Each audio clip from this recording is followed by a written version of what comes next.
Hello बच्चों, let's read the question. The question says that the molecules which has zero dipole moment is zero dipole moment किसमें है? ठीक है, तो हम बात करते हैं पहला स्ट्रक्चर।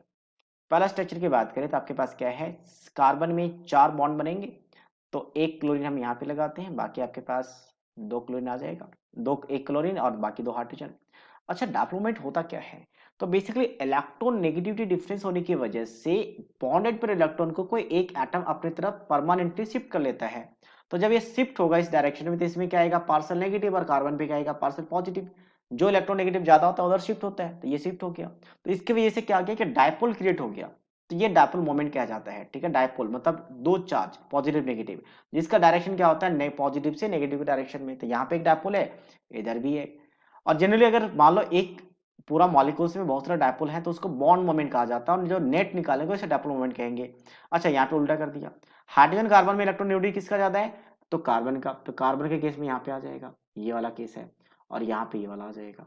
ठीक है, तो अब इसके लिए ये सारा क्या है आपके पास, एक इक्वली कंट्रीब्यूट, सॉरी, आपके पास सराउंडिंग एटम में सारे के सारे एटम सेम नहीं है। तो इसका मतलब यहाँ पे अगर होगा न्यू 1 तो यहाँ पे होगा आपका न्यू 1, इधर अगर आपके पास न्यू 2 है तो इधर कितना आ जाएगा न्यू 2। तो इस दोनों का आपका डायपोल मोमेंट यहाँ पे आएगा, नेट रिजल्टेंट सामने दिख रहा है 3D में, हमें बस नेट देखना है कि जीरो है कि नहीं है। और इन दोनों का भी क्या होगा, इधर ही ऐड हो रहा है, सामने ही जा रहा है, तो net dipole moment cancel out नहीं हो रहा है। तो कैंसिल आउट नहीं हो रहा मतलब नेट डायपोल मोमेंट क्या आ जाएगा, जीरो। अच्छा, हमने कैसे देखा कि नेट नॉन जीरो हो रहा है और कैंसिल आउट की बात कर रहे थे, क्योंकि डायपोल मोमेंट क्या होता है, वेक्टर क्वांटिटी। जो डायपोल मोमेंट होता है दैट इज वेक्टर क्वांटिटी, ये एक वेक्टर क्वांटिटी है।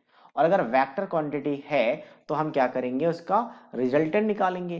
तो रिजल्टेंट साफ दिख रहा है कि ये इस डायरेक्शन में, इस डायरेक्शन में बॉन्ड एंगल 109। क्योंकि रिजल्टेंट इसलिए हम नहीं निकाल सकते एक्चुअली, क्योंकि रिजल्टेंट आपके पास बॉन्ड एंगल कितना, 109 अप्रोक्सीमेट 109.28 मिनट।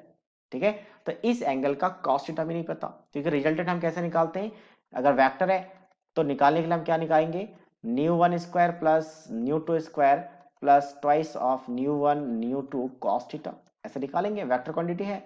तो यहाँ पे आपका एंगल 109.28 है, वहां से कॉस उस वैल्यू का निकालना डिफिकल्ट है, तो डायरेक्टली बस कंपेयर कर लेंगे। तो यहाँ पे आपका जीरो नहीं दिख रहा साफ साफ। नेक्स्ट हम बात करते हैं BF3 में। BF3 में बोरोन में 3 इलेक्ट्रॉन्स है, तीनों बॉन्डिंग में आ चुका है, तो कुछ इस तरीके से बॉन्डिंग बनाएगा, और हम अरेंज इस तरह से करते हैं ताकि रिपल्शन कम हो। ठीक है, तो अब देखो, अगर हम बात करें तो फ्लोरीन का इलेक्ट्रोनेगेटिविटी ज्यादा, तो यहाँ पे डायपोल इस तरीके से आ जाएगा, यहाँ पे आपके पास ये वाला आ जाएगा, और यहाँ पे ये वाला आ जाएगा। और एक सिंपल सा ट्रिक बताता हूँ कि डायप्लोमेट जीरो देखने का एक मॉलिक्यूल्स में, अगर लॉन पेयर जीरो हो, ठीक है, सराउंडिंग एटम सेम हो, ठीक है, लॉन पेयर जीरो हो, सराउंडिंग एटम सेम हो, और अगर आपके पास सारा सिंगल बॉन्ड हो, all bond are same, bond are same, मतलब सभी सिंगल या तो सभी डबल, सराउंडिंग एटम सेम हो चुका है, बॉन्ड एंगल सेम हो चुका है, और लॉन पेयर जीरो हो चुका है, तो या तो सभी सिंगल या तो सभी डबल हो जाए। ठीक है, तो उस केस में net dipole moment always zero होता है, कैंसिल आउट हो जाता है, चेक करने की जरूरत ही नहीं है। यहाँ पे देखोगे 120 का एंगल है, यहाँ पे 120 रखोगे तो नेट डायपोल मोमेंट उल्टा, अगर मान लो ये न्यू है, ये न्यू है, ये न्यू है, तो ये दो, इन दोनों का रिजल्टेंट नीचे आ जाएगा न्यू रिजल्टेंट, और इन दोनों में ये कैंसिल आउट हो जाएगा, तो नेट जीरो आ जाएगा। तो बाकी आपको चेक करने की जरूरत नहीं है, बस ये वाला ट्रिक यूज करो और निकालो। तो इसका मतलब बी वाला ऑप्शन आ चुका है, इसमें नेट डायपोल जीरो है, पहले वाले में नहीं था। NF3, NF3 में हाँ, लॉन पेयर अगर आपका जीरो ना हो तो उसमें चेक करना पड़ेगा, क्योंकि कभी कभी लॉन पेयर होने के बावजूद भी डायप्लोमेट जीरो हो जाता है। इन जनरल ये आपको याद रखना है। जैसे यहाँ पे देखोगे तो फ्लोरीन की तरफ होगा, एक इधर, एक इधर, एक इधर, तीन आगे, एक लॉन, अच्छा, लॉन पेयर के केस में एटम से लॉन पेयर की तरफ होगा, और सिर्फ सेंट्रल एटम का लॉन पेयर देखना है, सराउंडिंग एटम का नहीं देखना है। तो ये आएगा डायपोल मोमेंट। तो इन तीनों का रिजल्टेंट नीचे आएगा, इन तीनों का मिक्स करके। तो ये जो नीचे वाला होगा ऑब्वियसली ऊपर के इक्वल नहीं होगा, नीचे वाला ज्यादा होगा, तीन तीन डायपोल मोमेंट है, ऊपर एक ही है। ठीक है, तीन तीनों का रिजल्टेंट यहाँ पे ज्यादा होगा, तो नेट डायपोल मोमेंट यहाँ पे भी क्या हो रहा है आपका, जीरो नहीं हो रहा है, नॉट इक्वल टू जीरो, तो ये भी आंसर पे नहीं है।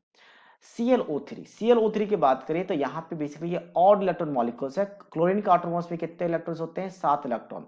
तो ऑक्सीजन के साथ 6 इलेक्ट्रॉन शेयरिंग करता है, एक इलेक्ट्रॉन फ्री रहता है, तो हम कहते हैं फ्री रेडिकल। तो यहाँ पे फ्री रेडिकल है। तो यहाँ पे भी देखोगे तो आपके पास क्या है, सराउंडिंग है तो सब कुछ सेम है, बॉन्ड भी सेम है, लेकिन एक रेडिकल भी है। तो लॉन पेयर या तो फिर रेडिकल भी ध्यान रखना।